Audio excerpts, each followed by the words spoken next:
Bom dia, amigos e amigas. Uma alegria também de minha parte estar aqui com todos vocês para compartilharmos as experiências dessa manhã, dando sequência aqui aos nossos estudos.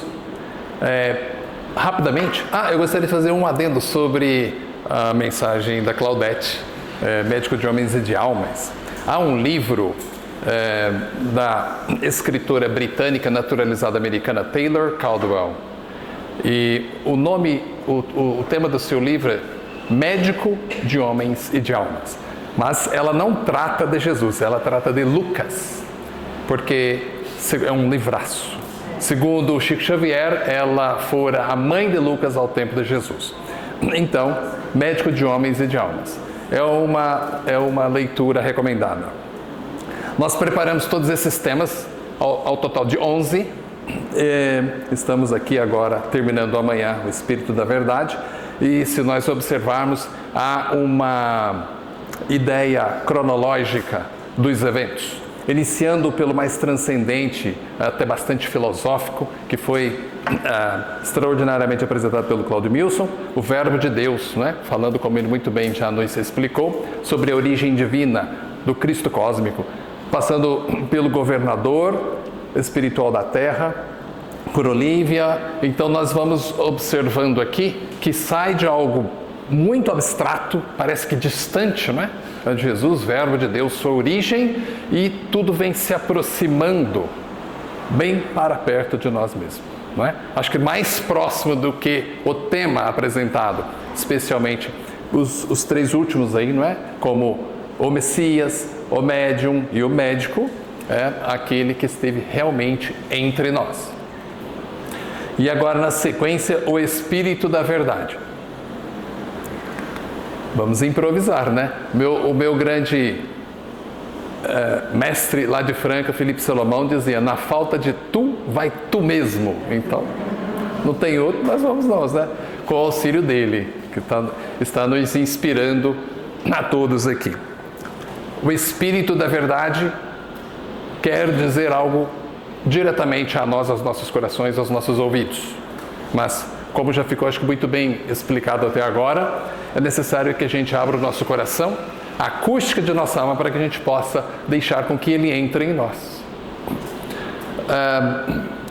O Espírito da Verdade, o que é? Nós vamos responder daqui a pouco. Porque é necessário voltar no tempo e passar por alguns episódios da história da humanidade, porque representam uma cadência cronológica, inclusive estabelecida por quem? Por ele mesmo, o governador espiritual da Terra, que desde antes sempre presidiu os destinos de tudo e de todos aqui na Terra. E então, enquanto que muitos pudessem ver os acontecimentos, as revelações como algo fortuito, para os materialistas, isso aí é o acaso, estamos aprendendo aqui que há uma administração espiritual atenta aos destinos dos filhos de Deus, irmãos de Jesus. Porque nós estamos aprendendo aqui que todos nós fomos criados simples e ignorantes, destinados fatalmente à sublimação, à perfeição, não é? Inclusive sobre isso nós falaremos mais especificamente à tarde. Voltando no tempo, vamos revisitar as três grandes revelações de Deus. A primeira é aquela que veio por volta do século XV a.C., de Jesus, através de Moisés, esse grande hebreu, esse grande judeu, que trouxe ao mundo e consolidando o judaísmo. A sua entrega, a sua missão para a Terra fora muito bem cumprida, de acordo com as necessidades do povo à época. Certamente não existia naquele momento uma visão de mundo, uma visão universalista como nós temos. Como Francisco muito bem nos apresentou, o Messias divino e aquela expectativa, aquela esperança do povo de que haveria um Salvador, mas aquele somente para eles, né? Eles tinham a expectativa de um Messias nacional. Eles não tinham a noção transcendente e universal de um que pudesse vir para todos. Eram um tanto exclusivistas. Então, Moisés deixa o seu grande legado, também conhecido como Pentateuco Mosaico. 5 livros, 5 obras. Aliás, inspirada nesse conjunto de obras, cujo nome foi dado pelos historiadores há muito tempo de Pentateuco, que significa, no grego, 5 volumes. Então, também isso inspirou na formação das obras de Allan Kardec. E Moisés, então, entrega para a humanidade esse grande legado, falando ali esses 5 livros principais, que estão na Tanakh, que é a Bíblia dos judeus, até hoje.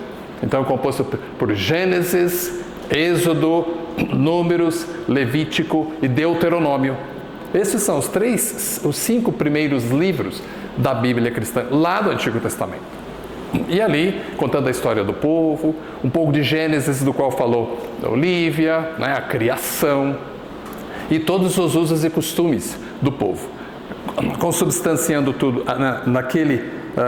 naqueles 5 volumes, todos os hábitos, os costumes e as leis dos judeus, as quais eles seguem rigorosamente, desde a época e até hoje. E em Moisés, por meio do judaísmo, nós vamos então encontrar a justiça.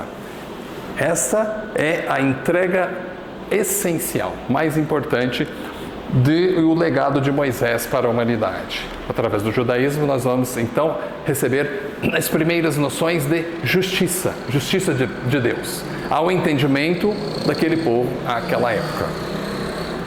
Mas era necessário aprimorar isso, porque tudo na humanidade, ao longo de toda a sua história, é dado de acordo com o entendimento do povo, a sua condição, o seu desenvolvimento espiritual. É por isso que hoje nós temos novas informações, porque já houve mais maturidade que houver alcançado os nossos espíritos, permitindo com que o plano espiritual nos revelasse aqui novas informações, deixando um novo legado. Então, Moisés é aquele que subiu no monte e recebeu a tábua da lei, os 10 mandamentos, Então, amar a Deus sobre todas as coisas, e deixa o seu legado de justiça.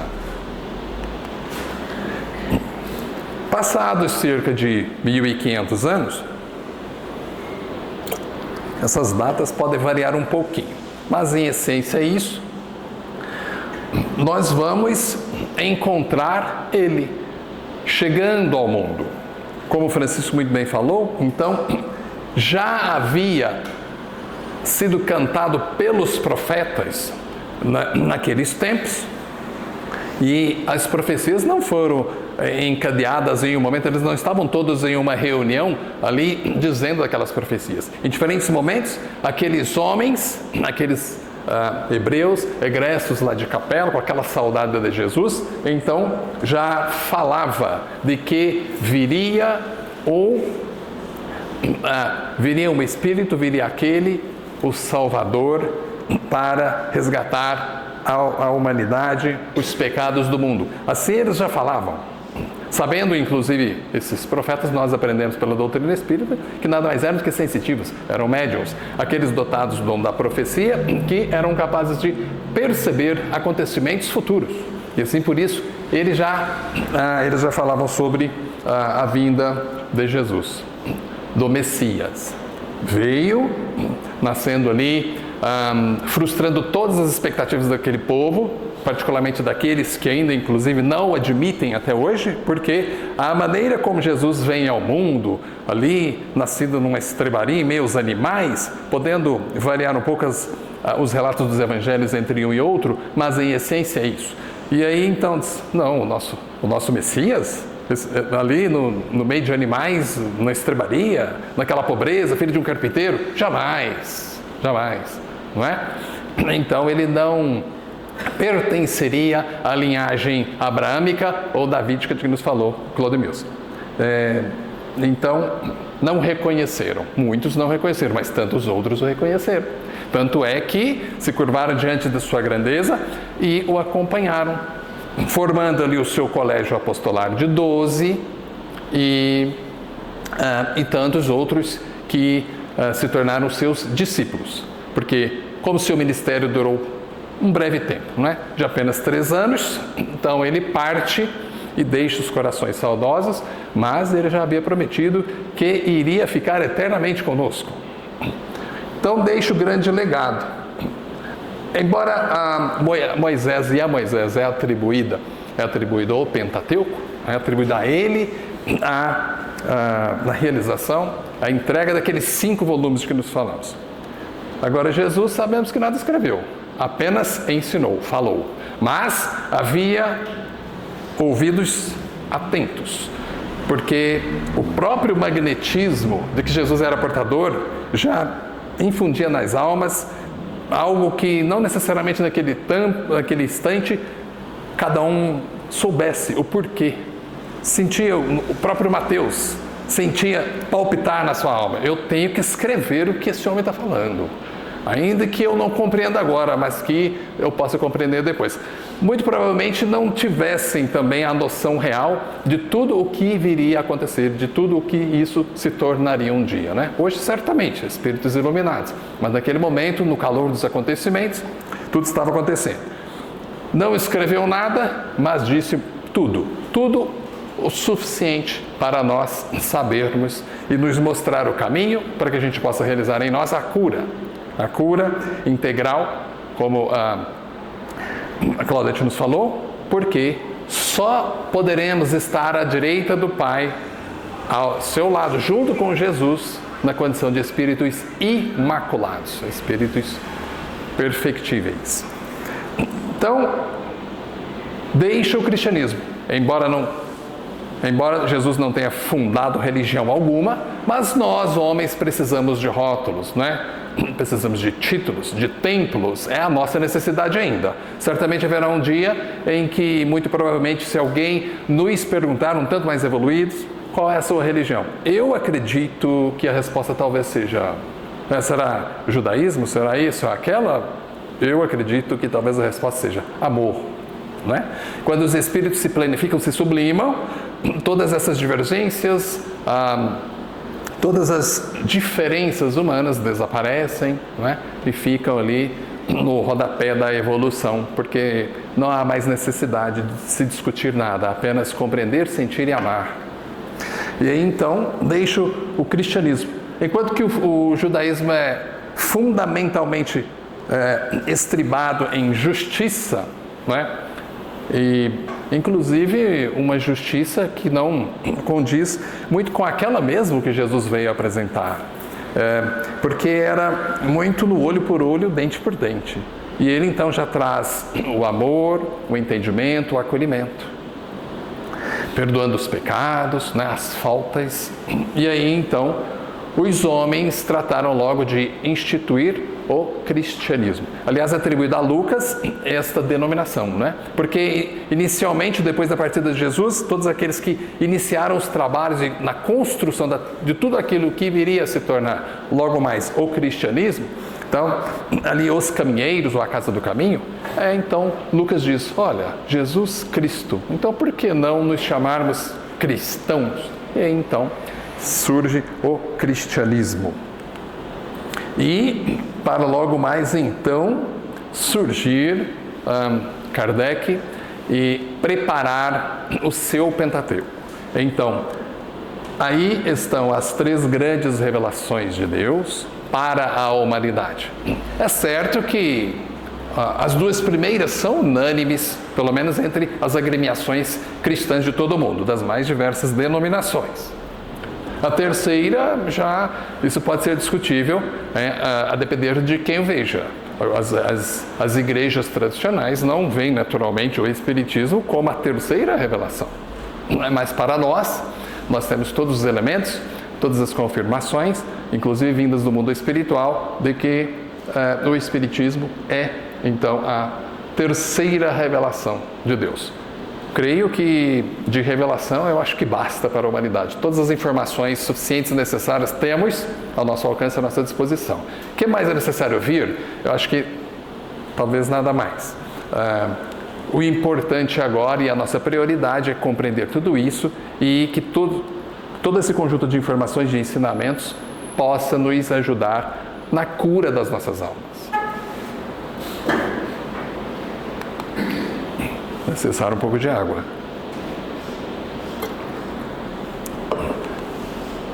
Então, o Evangelho de João, a Claudemilson já o pontuou muito apropriadamente. O Evangelho espiritual, alguns dizem o Evangelho místico, não é? Realmente difere profundamente dos Evangelhos sinóticos de Marcos, Mateus e Lucas. Ele não trata de parábolas, não é? Ele não se deu muito por essa questão de curas, como o Claudio muito bem nos mostrou. Ele, certamente tendo o conhecimento e às mãos os outros ensinamentos, eu não vou ficar repetindo o que os outros disseram, não é? Vou acrescentar algo novo.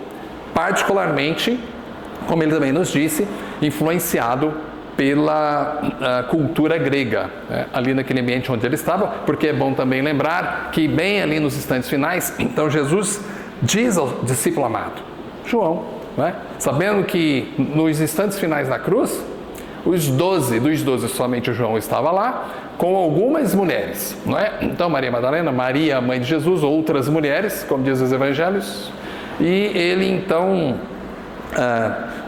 entrega ali a sua mãe à confiança do discípulo amado João. Então, ei mãe, eis aí teu filho, ei filho, eis aí tua mãe. E então Jesus parte e ele vai para Éfeso para cuidar da sua mãe. E ali recebeu toda essa influência da cultura grega que foi naturalmente parar lá no seu evangelho, como o Claudio Milson nos explicou. E no Evangelho de João, particularmente no capítulo 14, ali na metade do seu conteúdo, há uma passagem extraordinária. Estava Jesus ladeado ali com os seus apóstolos, dialogando, ensinando. Vamos imaginar nós, diante de Jesus, com toda a sua sabedoria, como era importante para ele deixar algum ensinamento. Embora naquele instante talvez a gente não estivesse compreendendo muito bem todos os seus ensinamentos, isso é verdade, porque até hoje nós estamos buscando compreendê-los, não é? E aí então ele fala que é neste capítulo que ele fala, eu sou o caminho, a verdade, a vida, e ninguém vai ao Pai senão por mim.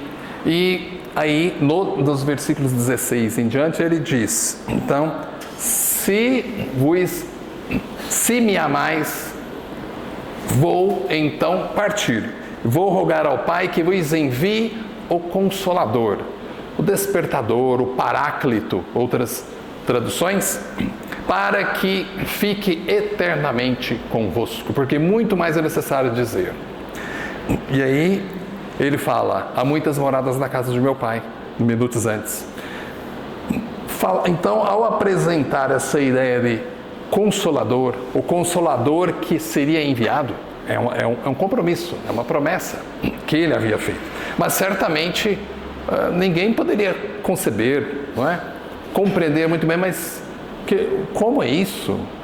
Que Consolador é esse? Quando é que isso vem? Não é? Jesus não deixou isso explícito, claro, não estabeleceu datas, nada disso, apenas confirmou: rogarei ao meu Pai e vos envie o Consolador. Inclusive, nos revelando nessa afirmação uma espécie de hierarquia, uma obediência ao Pai. Eu rogarei ao meu Pai. Talvez ele não pudesse decidir sozinho, ou talvez sim, mas o fato é que ele prometeu e a promessa se cumpriu.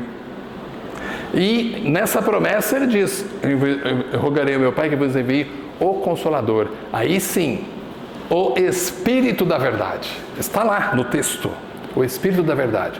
Algumas traduções falam Espírito de Verdade, isso não importa. O Espírito da Verdade,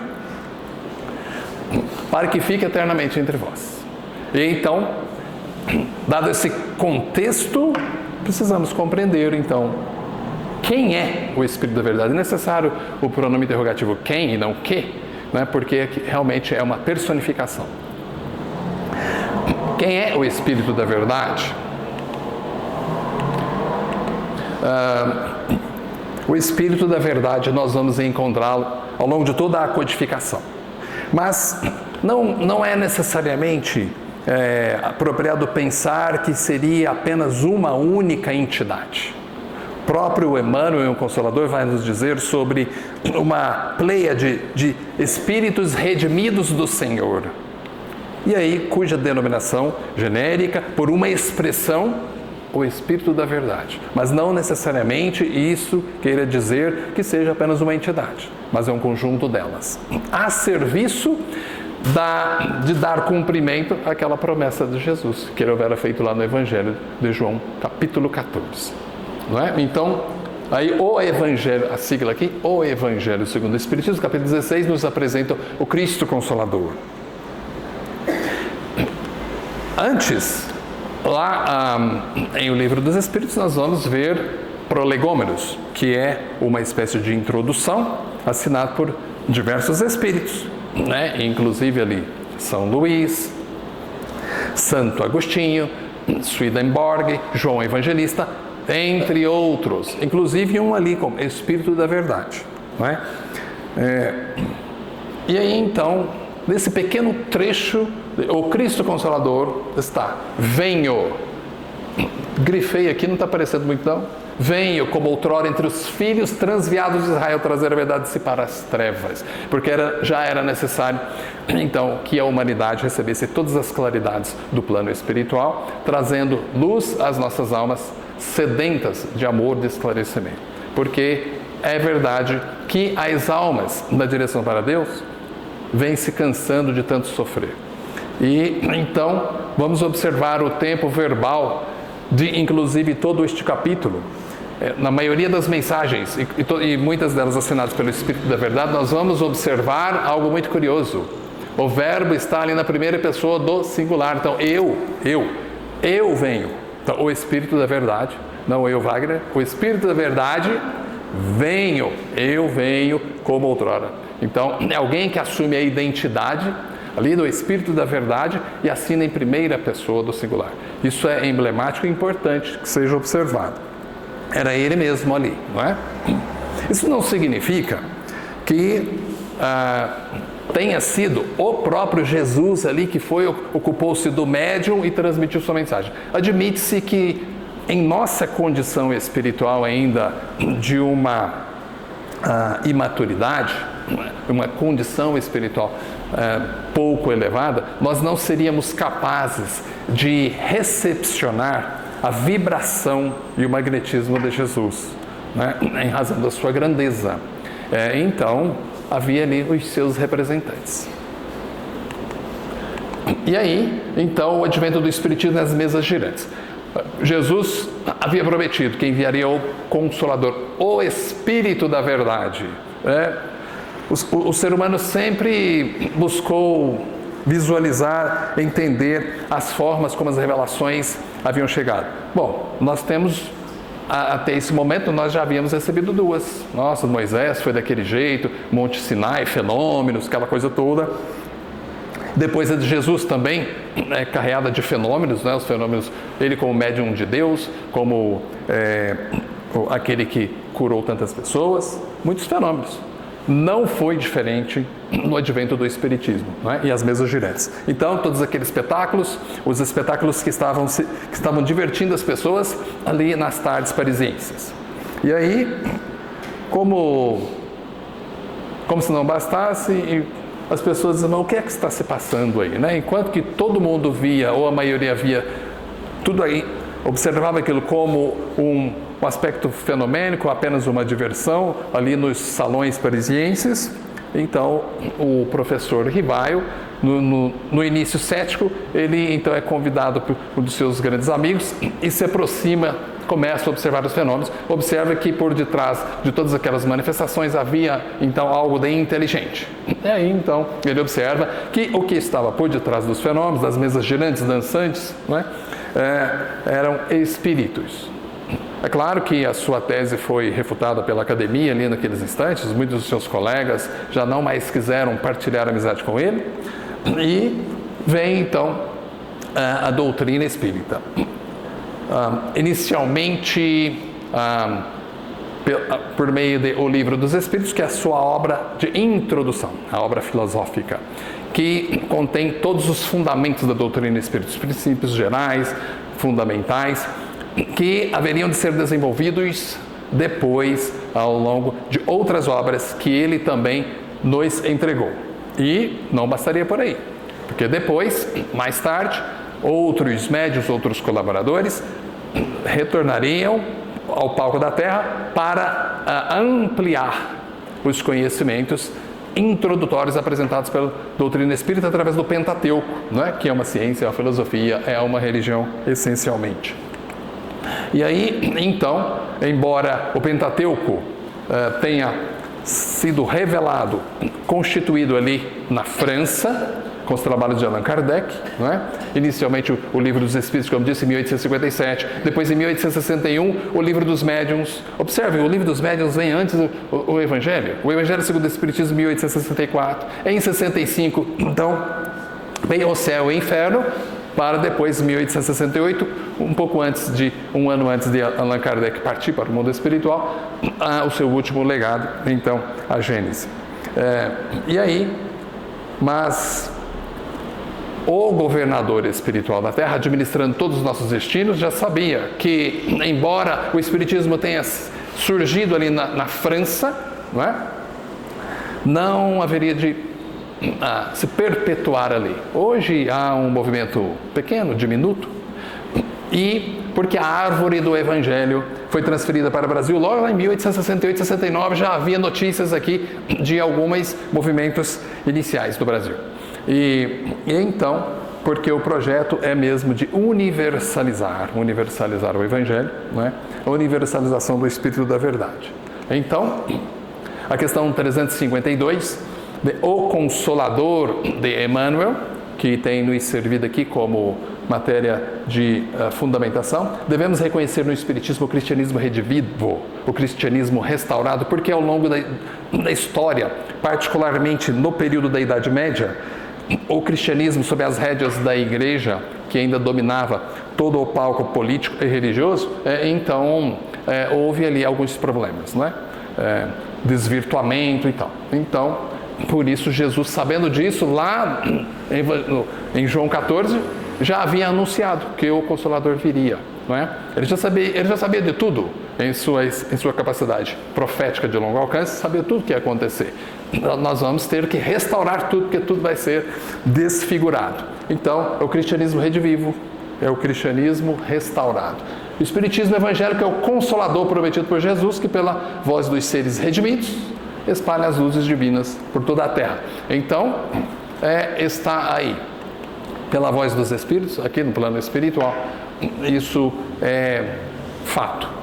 A missão do Espírito da Verdade, lá no Evangelho segundo o Espiritismo, no capítulo 6, Espíritas, amai-vos, é o Evangelho do coração. Então, nós temos dois grandes comandos aqui, dois grandes ensinamentos legados pelo Espírito da Verdade. Espíritas, amai-vos, o Evangelho do coração, falando aqui às nossas almas, ao nosso coração. Espíritas, instruí-vos, falando aqui à nossa razão. Porque aprendemos aqui, por meio daquela simbologia, que o nosso sentimento e a nossa razão, o nosso intelecto, haverão de nos impulsionar para a frente. Quando o intelecto brilha muito e o coração falha, então nós nos tornamos arrogantes, vaidosos, cheios de orgulho, sentindo-se superiores aos outros. Isso causa sofrimento. Alinhado tudo isso, nós haveremos de evoluir para que um dia a gente possa estar junto com Ele. Aqui, peraí. Assim, porque Ele mesmo disse, meio-dia e meio é o momento de encerrar, Ele mesmo disse, eu sou o caminho, a verdade, a vida, ninguém vai ao Pai senão por mim. Então, que Jesus continue a nos mostrar o caminho e que a nossa alma também possa abrir os olhos para perceber o caminho que Ele está nos mostrando. Porque muitas vezes a pista vem a informação chega, mas nós, nas nossas preocupações cotidianas, muitas vezes nos tornamos cegos de perceber e de sentir a mensagem do alto que vem muitas vezes ao nosso encontro, que vem nos ajudar na solução de um problema, inclusive na cura de uma doença, como nos falou aqui a Claudete. Possamos ser a cada dia um tanto mais sensíveis, para que possamos merecer mais tarde, amanhã, nesta evolução que não para, possamos merecer estar à direita de Deus Pai, junto com Jesus, o nosso grande irmão, nosso Messias, o Espírito da verdade, aquele que veio conosco e estará entre nós, em nossos corações, hoje e por todo o tempo. Que assim seja.